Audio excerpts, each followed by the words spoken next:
പിതാവിന്റെയും പുത്രന്റെയും പരിശുദ്ധാത്മാവിന്റെയും നാമത്തിൽ ആമേൻ. എന്റെ പ്രിയപ്പെട്ടവരെ, ജനുവരി 13 ചൊവ്വാഴ്ച, അമ്മേ പരിശുദ്ധ അമ്മേ, അമ്മേ പരിശുദ്ധ ദൈവമാതാവേ, കൃപാസനത്തിലൂടെ ഞങ്ങൾക്കും ഞങ്ങളുടെ ദേശത്തിനും അമ്മ മധ്യസ്ഥം തേടി തന്ന എല്ലാ അനുഗ്രഹങ്ങൾക്കും കൃപകൾക്കും ഞങ്ങളിപ്പോൾ ഹൃദയം നിറഞ്ഞ നന്ദി പറയുന്നു. അമ്മേ പരിശുദ്ധമ്മേ ദൈവമാതാവേ, 2004 ഡിസംബർ 7 ഉച്ചകഴിഞ്ഞ് 2:30 കൃപാസനത്തിൽ സംഭവിച്ച അമ്മയുടെ പ്രത്യക്ഷപ്പെടലിനെ കുറിച്ച് തിരുസഭയ്ക്ക് സമർപ്പിച്ചിരിക്കുന്ന പഠനരേഖകളുടെ മേൽ സഭാത്മകമായ പഠനം ആരംഭിക്കുവാൻ ഞങ്ങൾ പ്രാർത്ഥിക്കുന്നു.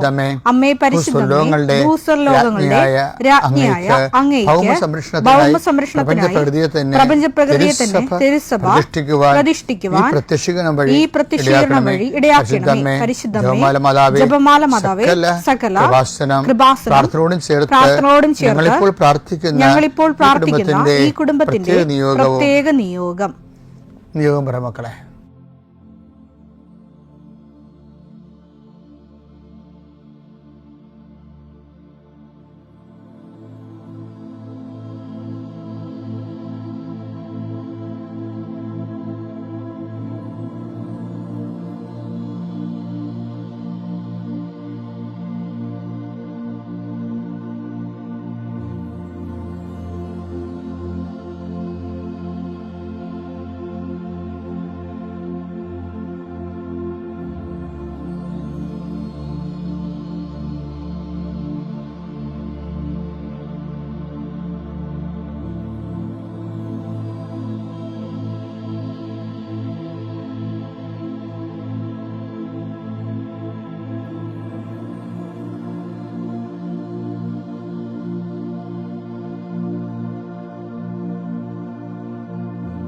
അമ്മയുടെ പ്രത്യക്ഷീകരണത്തിന്റെ ഈ അനുഗ്രഹവേളയിൽ ഞങ്ങൾക്ക് സാധിച്ചു തരുവാൻ കനിയണമേ. ആമേൻ. വിശ്വാസ പ്രമാണം.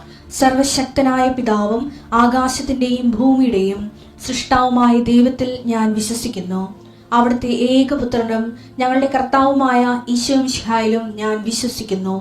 ഈ പുത്രൻ പരിശുദ്ധാത്മാവിനാൽ ഗർഭസ്ഥനായി കന്യകാമറിയത്തിൽ നിന്ന് പിറന്ന് പൊന്തിയോസ് പീലാത്തോസിന്റെ കാലത്ത് പീഡകൾ സഹിച്ച് കുരിശിൽ തറയ്ക്കപ്പെട്ട് മരിച്ച് അടക്കപ്പെട്ട് പാതാളങ്ങളിൽ ഇറങ്ങി മരിച്ചവരുടെ ഇടയിൽ നിന്ന് 3-ാം നാൾ ഉയർത്ത് സ്വർഗത്തിലേക്ക് എഴുന്നള്ളി സർവശക്തിയുള്ള പിതാവായ ദൈവത്തിന്റെ വലതുഭാഗത്തിരിക്കുന്നു. അവിടെ നിന്ന് ജീവിക്കുന്നവരെയും മരിച്ചവരെയും വിധിക്കുവാൻ വരുമെന്നും ഞാൻ വിശ്വസിക്കുന്നു. പരിശുദ്ധാത്മാവിലും ഞാൻ വിശ്വസിക്കുന്നു. വിശുദ്ധ കത്തോലിക്കാ സഭയിലും പുണ്യവാന്മാരുടെ ഐക്യത്തിലും പാപങ്ങളുടെ മോചനത്തിലും ശരീരത്തിന്റെ ഉയർപ്പിലും നിത്യമായ ജീവിതത്തിലും ഞാൻ വിശ്വസിക്കുന്നു. ആമേൻ. സുഖസ്ഥനായ ഞങ്ങളുടെ പിതാവേ, അങ്ങയുടെ നാമം പൂജിതമാകണമേ. അങ്ങയുടെ രാജ്യം വരണമേ. അങ്ങയുടെ തിരുമനസ് സ്വർഗത്തിലെ പോലെ ഭൂമിയിലും ആകണമേ. അന്നു വേണ്ടുന്ന ആഹാരം ഇന്ന് ഞങ്ങൾക്ക് തരണമേ. ഞങ്ങളോട് തെറ്റ് ചെയ്യുന്നവരോട് ഞങ്ങൾ ക്ഷമിക്കുന്നത് പോലെ ഞങ്ങളുടെ തെറ്റുകൾ ഞങ്ങളോടും ക്ഷമിക്കണമേ. ഞങ്ങളെ പ്രലോഭനത്തിൽ ഉൾപ്പെടുത്തരുതേ, തിന്മയിൽ ഞങ്ങൾ രക്ഷിക്കണമേ. ആമേൻ. നന്മ നിറഞ്ഞ മറിയമേ, സ്വസ്തി. കർത്താവ് അങ്ങയുടെ കൂടെ സ്ത്രീകളിൽ അങ്ങ് അനുഗ്രഹിക്കപ്പെട്ടവളാകുന്നു. അങ്ങയുടെ ഉദരത്തിൻ ഫലമായി ഈശോ അനുഗ്രഹിക്കപ്പെട്ടവനാകുന്നു. പരിശുദ്ധ മറിയമേ, തമ്പുരാന്റെ അമ്മേ, പാപികളായ ഞങ്ങൾക്ക് വേണ്ടി ഇപ്പോഴും ഞങ്ങളുടെ മരണസമയത്തും തമ്പുരാനോട് അപേക്ഷിക്കണമേ. ആമേൻ. കർത്താവേ, നിന്റെ ഉന്നതമായ നാമത്തിന് സ്വസ്ഥം ചെയ്യുന്നു. കർത്താവേ, നിന്റെ വിശുദ്ധ പൗരോഹിത്യത്തെ മഹത്വപ്പെടുത്തണമേ. കർത്താവേ, സഭയിലുള്ള സാന്നിധ്യം പ്രകടമാക്കണമേ. 40 വർഷം ഞാൻ അർപ്പിച്ച കൃപാന്റെ യുഗതിയാൽ കൃപാസനത്താരെ ജീവനോടെ പ്രത്യക്ഷപ്പെട്ട മാതാവിന്റെ മധ്യസ്ഥത്താൽ പിതാവിന്റെയും പുത്രന്റെയും പരിശുദ്ധാത്മാവിന്റെ നാമത്തിൽ ഞാൻ നിങ്ങളെ ആശീർവദിക്കുന്നു. ഇന്നത്തെ ദിവസം സമർപ്പിച്ച് പ്രാർത്ഥിക്കുക. കണ്ടുമുട്ടാൻ പോകുന്ന വ്യക്തികളെ മനസ്സിൽ കാണുക. ചെയ്യാൻ പോകുന്ന കാര്യങ്ങളെ മനസ്സിൽ കാണുക.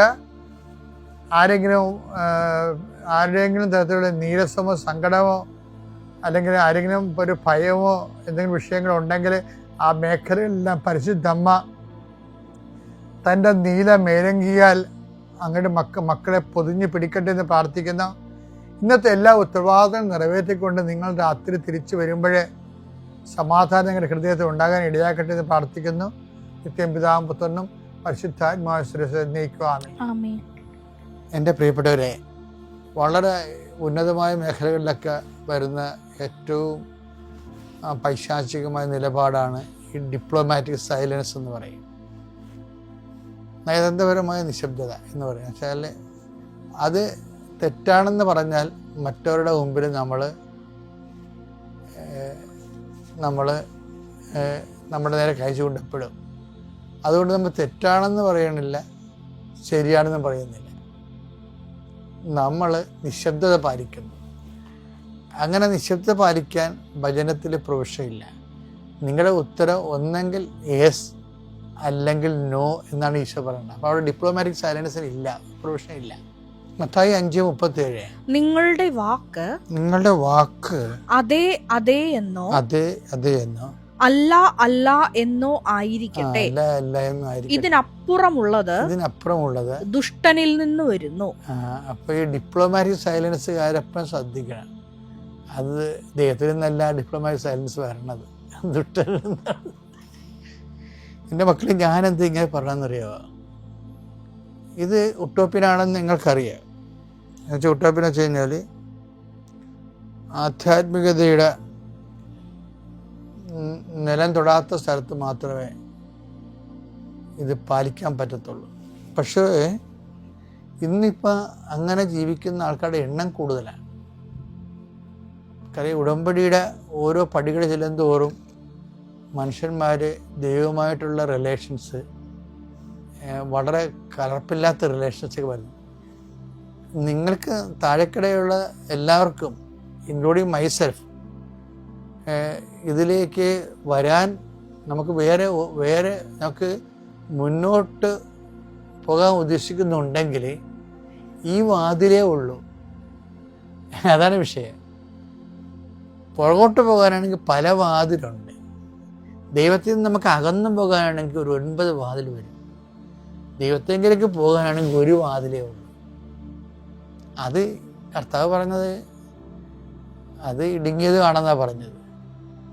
ഇപ്പോൾ ഒരു ഞെരുക്കം സ്വാഭാവികമായിട്ട് നമ്മൾ അനുഭവിക്കാതെ സത്യത്തിലേക്ക് കൂടി ജീവിക്കാൻ പാടായിരിക്കും. പക്ഷേ ഇത് അത്രയ്ക്ക് പാടില്ലെന്ന് ഈശോ പറഞ്ഞത്. ഞാൻ എൻ്റെ പിതാവിൻ്റെ അടുക്കിലേക്ക് പോകുന്നത് കൊണ്ട് ഞാൻ പോയ വഴികളേക്കാൾ മോശമായ വഴികളിലൂടെ നിങ്ങൾ പോകും. കർത്താവ് പോയ വഴികളേക്കാൾ മോശമായ വഴികളിലൂടെയാണ് സ്റ്റീഫനൊക്കെ പോയത്. എസ്തപ്പാനോസില്ലേ, അയാളെ പച്ചക്ക് പിടിച്ച് കലറിയല്ല ഞാൻ. അയാളാണെങ്കിൽ കർത്താവുമായിട്ട് ശിഷ്യന്മാരെ പോലെ അത്രയ്ക്ക് നടന്ന് പരിചയമുള്ള ആളല്ല. പക്ഷേ ഔട്ട്പുട്ട് ഭയങ്കരമാണ്. അപ്പോസ്തലന്മാരെക്കാൾ പിടിച്ചപ്പോൾ അപ്പോസ്തലന്മാർ ഓടിക്കളഞ്ഞില്ലേ, പക്ഷെ സ്റ്റീഫൻ ഓടിയില്ലല്ലോ. ഞാൻ കഴിഞ്ഞ ദിവസങ്ങളിൽ സ്റ്റീഫൻ്റെ കല്ലറയിൽ പോയി കണ്ണീരിട്ട് ശരിക്കും റോമിൽ ധ്യാനിപ്പിക്കാൻ പോയപ്പോൾ. സ്റ്റീഫൻ ഓടാത്തൊരു ആളാണ്, അയാൾ ഡീക്കനാണ്. എല്ലാവരും ഓടിക്കളഞ്ഞപ്പോഴും ഓടാത്തൊരു സ്റ്റീഫൻ ഉണ്ടല്ലോ.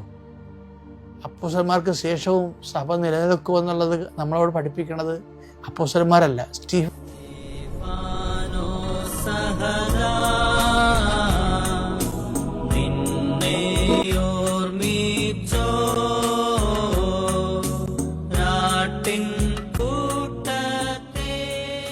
സഭയെക്കുറിച്ചുള്ള രഹസ്യങ്ങൾ നിങ്ങൾ എൻ്റെ മക്കൾ അഭിമാനം കൊള്ളാമെന്ന് പൗലോസ് പറഞ്ഞത് ഇങ്ങനെയാണ്.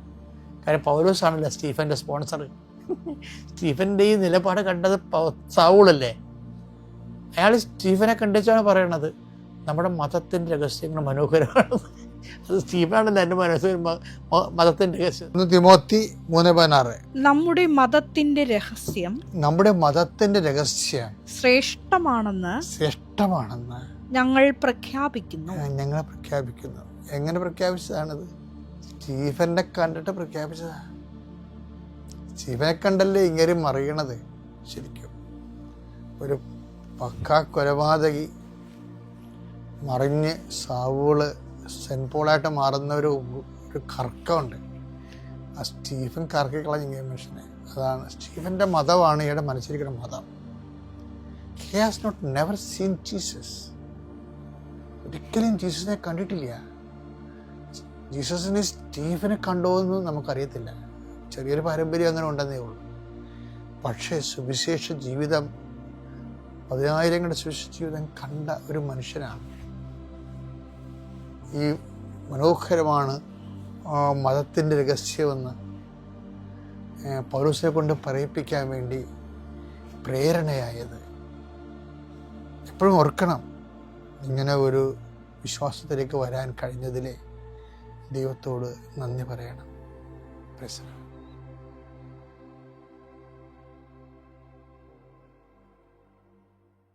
അത്യപൂർവ ദൈവാനുഭവങ്ങൾ ഇനി നിങ്ങൾക്കും സ്വന്തം. ഈ യൂട്യൂബ് ചാനൽ ഇതുവരെ സബ്സ്ക്രൈബ് ചെയ്തിട്ടില്ലെങ്കിൽ ഇപ്പോൾ തന്നെ സബ്സ്ക്രൈബ് ചെയ്യുക. ഈ വീഡിയോ ഇപ്പോൾ തന്നെ നിങ്ങളുടെ സുഹൃത്തുക്കൾക്ക് ഷെയർ ചെയ്തുകൊണ്ട് കർത്താവിന്റെ പ്രേക്ഷിതരാകുക.